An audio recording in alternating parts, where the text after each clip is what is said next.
నా సీట్ కూడా అంటే సిచ్యువేషన్ నాకు మొదలు తెలుస్తుంది. నేను మీకు ఆ సర్వే రిపోర్ట్లన్నీ నాకు తెలుసు. వరంగల్ పార్లమెంట్ ఎందుకో కాంగ్రెస్ పార్టీ క్లియర్గా అవపడుతుంది. నేను ఎందుకని ఐడెంటిఫై చేసిన, చాలామంది సర్వే చేసేటోళ్ళు నాకు అందుబాటులో ఉంటుంది. కేసీఆర్ గారిని పోగొట్టుకున్నాం అనేది ఒకటి, రెండు నీళ్లు లేక ఇబ్బంది పడ్డారు రైతులకు, తాగేందుకు నీళ్లు కూడా సరిగ్గా వస్తలేవు.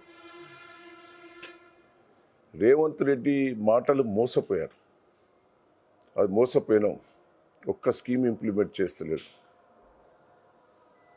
అది ఒకటి ప్రజలలో వచ్చింది. కడియం శ్రేణి మీద కూడా కసి పెరిగింది. 4 సార్లు తెలుగుదేశంలో ఓడిపోయాను, తీసుకొచ్చి కేసీఆర్ గారు ఎంపీ చేసిండు, ఉప ముఖ్యమంత్రి చేసిండు, ఎమ్మెల్సీ చేసిండు, సిట్టింగ్ ఎమ్మెల్యేని కాదని ఎమ్మెల్యే టికెట్ ఇచ్చిండు, ఎంపీకి ఎంపీ టికెట్ ఇచ్చిండు. అన్నీ ఇచ్చిన తర్వాత కేసీఆర్కి మోసం చేసే వరకు జనంలో బాగా వ్యతిరేకత వచ్చింది, జనంలో కసి కూడా పెరుగుతుంది. ఎందుకు సార్ మీరు అన్నట్టు నిజంగానే ఆయన తీసుకొచ్చి ఒక అన్ని పదవులు ఇచ్చింది బీఆర్ఎస్, ఎందుకు ఆ మార్పు జరగాల్సి వచ్చింది కడియం శ్రీ గారికి?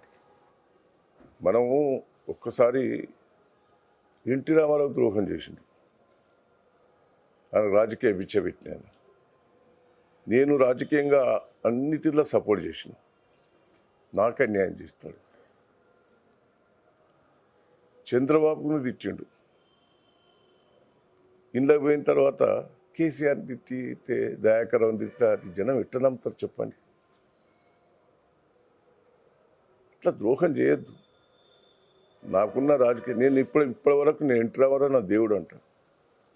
చంద్రబాబు నాకు అన్యాయం చేసిండు, కానీ చంద్రబాబు నేను తిట్టలే. నాకు అన్యాయం, నాకు మంత్రి పదవి ఇవ్వలే, ఎవరెవరికో ఇచ్చిండు, నేను చంద్రబాబుని తిట్టా? తప్పు. పార్టీ మారినావంటేనే తప్పది. నీకేం అన్యాయం చేసినావని పార్టీ మార్చావు? ఒక సిట్టింగ్ ఎమ్మెల్యే కానీ అని నీకు టికెట్ ఇచ్చారే, నీ బిడ్డ సీటు కావాలని నువ్వు అడిగితే కూడా సీట్ ఇచ్చాడే, బిడ్డకి ఏం రాజకీయ చరిత్ర ఉన్నదని ఇచ్చాను? తప్పది. రమేష్ కూడా చాలా పొరపాటు చేసిండు, 2 సార్లు ఎమ్మెల్యేనవే. అట్లా రాజకీయ లబ్ధి కోసం అది ప్రజలలో ప్రచారం కాదా? ప్రజల లోపల వ్యతిరేకత రాదా? నీ సొంత లాభం కోసం పార్టీ మారినవని. ఈసారి ఎలా ఉండబోతుంది? ఎందుకంటే మీరు అన్నట్టు టికెట్ ఇచ్చిన తర్వాత కూడా మారి పార్టీ మారి ఇప్పుడు బిడ్డకి సీటు తెచ్చుకున్నారు అంటే, అటు కాంగ్రెస్ కావచ్చు, బీజేపీ విన్న బీఆర్ఎస్ కావచ్చు, ఓట్లు వేసే అవకాశం ఉందా ఆయనకి? ఎట్లేస్తారండి? మీరే చెప్పండి, వ్యక్తిగతంగా మీకు ఏమనిపిస్తుంది? ఓటర్స్ నీతివంతులండి, బయట పడరు, లోపల మనసులో పెట్టుకుంటారు. కసి కొద్దీ వీళ్ళ మీద వ్యతిరేకత, కసి కొద్దీ టీఆర్ఎస్ పార్టీ కొట్టేస్తారు. ఇప్పుడు నేనున్నా, నా మీద వేరే చెడు అభిప్రాయం లేదు. కొత్త వాళ్ళు వస్తే ఏం చేస్తారో అని ఆశ కొద్ది చేశారు.